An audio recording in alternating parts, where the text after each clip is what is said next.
Quand on fait du montage, de l'étalonnage, de la retouche photo ou encore n'importe quel métier créatif qui nécessite de toucher aux couleurs, notre écran d'ordinateur de monitoring n'est pas un accessoire et c'est même l'outil principal dans toute la chaîne de production parce que tu as beau avoir la meilleure caméra, si tu as un écran qui est nul et mal calibré, tu vas essayer de corriger des problèmes qui n'en sont pas vraiment et finalement toucher à des réglages qui vont impacter notre image alors que si ça se trouve, il n'y a pas de problème. Résultat, un écran qui n'est pas fidèle, un écran qui n'est pas calibré ou encore des mauvais réglages qui ont été appliqués dans ton logiciel fait que tu vas avoir une image qui est différente sur ton moniteur, sur l'écran du client ou encore à l'impression et ça c'est une catastrophe. Un bon écran, contrairement à ce qu'on pourrait penser, c'est pas un écran qui claque comme ça quand tu vas le regarder. Tu sais, ça nous est tous arrivé quand tu vas à la Fnac ou dans d'autres magasins et tu vois les télés comme ça ou d'autres écrans avec des images de fou, c'est hyper saturé, hyper contrasté, c'est magnifique, tu te dis waouh l'écran de fou. Et en fait c'est pas vraiment ça, un bon écran bien calibré. Comme je viens de le dire, un bon écran c'est un écran qui est calibré, qui est fidèle et qui montre la réalité. C'est-à-dire que ton rouge, du rouge Ferrari par exemple,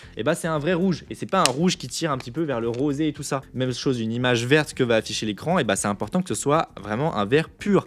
Généralement les écrans ils ont un mode boost ou je sais pas, ils appellent ça HDR par exemple et voilà, ça va booster le contraste de l'écran et ça c'est pas bon. Donc voilà, travailler sur un bon écran qui est calibré, qui est fidèle, en fait c'est avoir la certitude que dans la majorité des cas, l'image que tu vas ensuite envoyer sur les plateformes de diffusion sera correctement retransmise sur d'autres écrans avec les vraies couleurs. On va lister ensemble les critères, les caractéristiques de choix d'un bon écran. Le premier, ça va être la technologie de la dalle. Finalement, ton écran. Tu vas avoir des dalles VA, TN ou encore IPS. Ne réfléchis pas, pars sur du IPS. Pourquoi ? Parce que c'est finalement le meilleur compromis en termes de fidélité et puis en termes d'angle de vision. C'est-à-dire que en fait, sur d'autres technologies de dalles, quand tu vas regarder l'écran pas bien en face, finalement, il retransmet pas les bonnes couleurs. Il retransmet vraiment l'image parfaite quand tu es pile en face.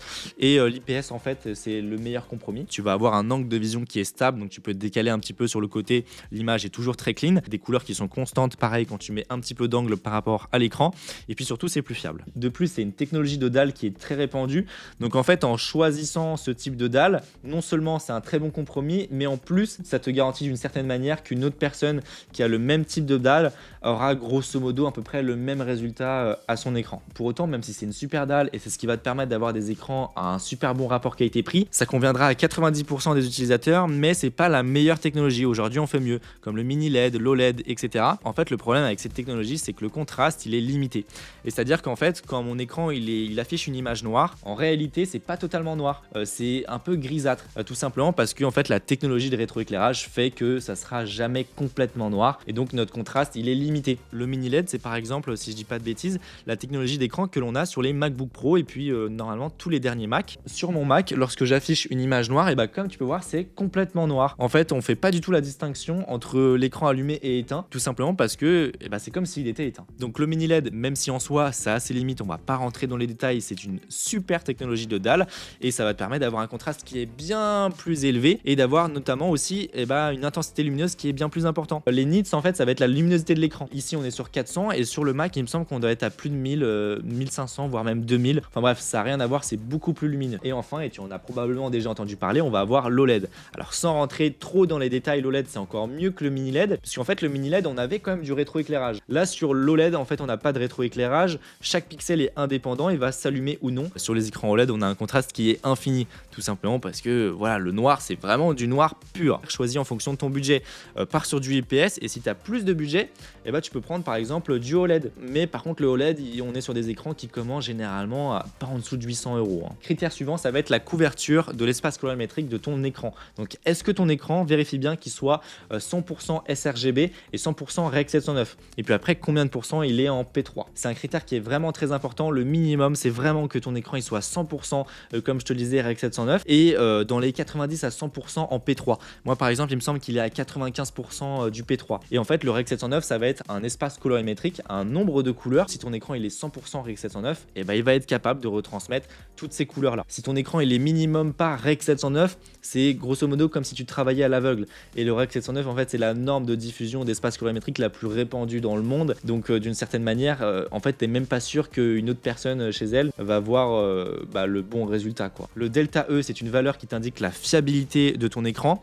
Donc le minimum à avoir c'est un delta E inférieur à 2 et si tu es en dessous de 1, c'est très rare, c'est juste incroyable. Ensuite, il faut absolument que tu aies un écran qui a un affichage en 10 bits parce que sinon tu peux avoir du bending, donc ça va être des bandes de couleurs et grosso modo voilà, plus tu as de bits, plus tu es capable de retransmettre de couleurs. Regarde des tests sur internet pour t'assurer de l'uniformité de la dalle pour du IPS, parce que comme je te le disais, le rétroéclairage il est fait d'une certaine manière sur du IPS, ce qui fait que tu peux avoir des zones qui soient plus éclairées que d'autres, et donc voilà, le but c'est que ce soit le plus homogène possible. Donc quand j'affiche du noir, on n'est pas des points qui soient un peu plus éclairés que d'autres. Alors tu en auras forcément sur du IPS, mais voilà, le but c'est que ça soit pas trop visible quoi. Enfin, c'est pas indispensable, mais regarde bien parce que c'est source de sérieux par la marque que ton écran il soit calibré.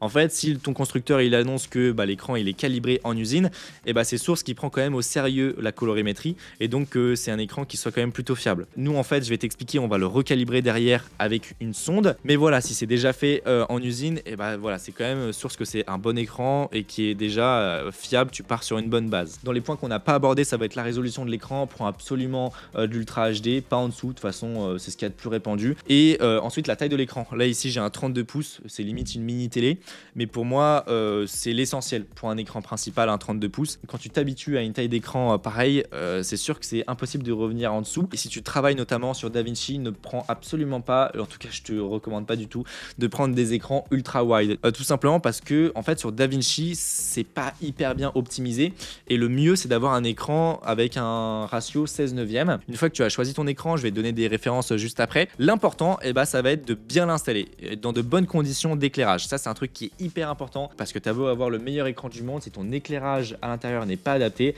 ça sera complètement faussé. Règle numéro 1, ne jamais se mettre à côté d'une fenêtre ou avec des reflets directs sur ton écran. Et si c'est le cas et que tu as une fenêtre qui est à côté, parce que c'est sûr que c'est pas super agréable de travailler dans le noir, je te l'accorde, tu peux pourquoi pas acheter un cache ou le fabriquer, un cache qui va se mettre tout autour de l'écran pour éviter les reflets. Deuxième chose super importante après les fenêtres, ça va être l'éclairage de la pièce. Ça c'est un truc qui est essentiel parce que si tu as un éclairage qui est trop chaud par rapport à la calibration de ton écran, ça sera complètement faussé. Et même chose à l'inverse si tu as un éclairage qui est trop froid. En fait, de manière générale, ton écran il est calibré de manière à avoir un blanc à 6500 Kelvin. Les Kelvin en fait ça va être tout simplement la température de couleur. De manière générale, quand on est en intérieur, les ampoules etc, ça va être aux alentours des 4000 Kelvin, quelque chose comme ça, tu vois, ça va être plus ou moins. Et donc 6500 c'est plutôt froid comme température de couleur, donc c'est important d'avoir un éclairage qui soit adapté aux alentours des 6500 Kelvin. Moi en temps normal, je t'avoue que je m'en fous de l'éclairage, je laisse mon éclairage comme ça ambiant. Par contre, quand je veux étalonner, je mets mes éclairages vidéo comme ça, je les projette au plafond et pas directement sur l'écran, hein. Ça c'est très important, tu projettes au plafond, comme ça tu as un éclairage homogène dans la pièce. Tout ce qui est lumière RGB, tout ça dans la pièce, on oublie, c'est très important que ce soit blanc. En fait, si tu mets de l'éclairage dans ta pièce qui a une température assez chaude, alors que ton écran est calibré pour une température assez froide, en fait la perception des couleurs va être complètement différente, et ce qui fait que ton blanc à l'écran en réalité tu vas pas le voir comme blanc, tu vas le voir comme par exemple un peu plus chaud ou un peu plus froid en fonction de la température de la pièce. Très important, ne te mets pas dans le noir complet, c'est important d'avoir une certaine intensité lumineuse dans la pièce mais pas trop non plus, parce qu'en fonction de la luminosité de la pièce ça va jouer sur ton ressenti du contraste à l'image. Un test qui est très simple, quand la luminosité de ton écran est réglée en mode travail, on va y revenir, donc là par exemple moi c'est à 62%, il faut que tu puisses regarder ton écran sans avoir les yeux qui fatiguent. Quand tu es dans le noir, tu vas forcément avoir les yeux qui fatiguent au bout d'un moment. Maintenant, tu peux acheter, pourquoi pas, ça, notamment si ton écran n'a pas été calibré en usine. Mais moi, dans tous les cas, qu'il soit calibré ou pas calibré, je te conseille d'acheter une sonde. C'est tout simplement un appareil que tu vas mettre sur ton écran et ça va calibrer ton écran. Et il va aussi analyser l'éclairage ambiant dans la pièce, il va pourquoi pas compenser la chose. Des sondes, il en existe plusieurs modèles. Moi, j'en ai une de chez Datacolor, c'est très bien, mais je te recommande pas de prendre celle-ci. Moi, je te recommande de prendre une sonde de chez X-Rite. De toute façon, je te mets tous les liens dans la description. Les modèles de chez X-Rite, ils sont bien puisqu'en fait, généralement, ce sont des sondes qui sont compatibles avec pas mal de logiciels de production. Et par exemple, dans DaVinci Resolve, tu peux calibrer ton viewer directement dans DaVinci Resolve avec le logiciel Calman. Donc, la référence des références, c'est ce qu'il y a de plus répandu et t'en as pour tous les budgets parce qu'ils ont une gamme qui est quand même très large. Ça va être les écrans de chez Asus, la gamme Pro Art. Et ce sont vraiment des écrans qui sont faits pour la création de contenu, du montage vidéo, de l'édition photo, etc. Tu en as pour tous les prix, hein, comme tu peux voir, là on a un 27 pouces à 220 €. Bien évidemment, d'occasion, comme c'est une gamme qui est assez répandue, je pense que tu peux retrouver pas mal de modèles à des écrans à 1800 €. Notamment, ils ont sorti il y a pas longtemps deux modèles, un écran 6K en DAL IPS. c'est une dinguerie. Et un écran OLED 4K, ProArt, etc. en 32 pouces. Pareil, un écran fou furieux. Celui-ci, ça a beau être une dalle IPS, on peut voir qu'il monte à 600 nits, ce qui est vraiment pas mal. BenQ, c'est une marque qui est spécialisée là-dedans. Ils ont plein de références, encore une fois, pour tous les budgets. Et enfin, on va avoir, et on a plein d'autres marques, hein, bien évidemment, mais je te fais un petit topo vite fait, plein de modèles de chez LG en gamme ultra fin. Et encore une fois, on en a pour tous les budgets. Il faut savoir que LG, c'est eux qui font les écrans, par exemple, des iMac. Et ils ont fait pas mal d'écrans pour Apple. Donc, bref, ils ont vraiment de très très beaux écrans. Et bien voilà pour mes petits conseils de choix de ton nouveau moniteur. Si tu possèdes déjà un très bon moniteur, mais que tu n'avais pas l'éclairage adapté ou encore tu n'avais pas fait les bons réglages dans ton logiciel, et occupe-toi-en parce que tu vas le voir, ton image va vraiment passer un cap. Alors qu'on soit bien d'accord, t'as beau avoir la config parfaite, le bon éclairage, les bons réglages, etc. Enfin, chez toi, l'image elle est parfaite, hein, c'est nickel. Et forcément, on aura toujours des petites différences en termes de couleur, en termes de contraste, etc. entre ce que tu vois à l'écran et ce que ton spectateur, ton client va voir chez lui. Tout simplement parce que les technologies d'écran sont différents, les réglages sont différents. Donc on aura toujours une petite différence, mais le but justement, c'est de limiter cette différence et faire en sorte que ça matche au mieux. Et j'ai encore plein de points à aborder, pourquoi pas sur la calibration de l'écran, sur les cartes de monitoring. Voilà, puisque là en l'occurrence ton écran généralement il est branché directement à ton ordinateur et la couleur elle est gérée par la carte graphique, mais c'est pas le top du top. Vaut mieux passer par une carte vidéo dédiée. Donc si ça t'intéresse, n'hésite pas à me donner ton retour dans les commentaires. Sur ce, je te mets bien sûr tous les liens dans la description. N'hésite pas à la partager et à me suivre sur Instagram et on se retrouve pour une prochaine vidéo. Allez, salut!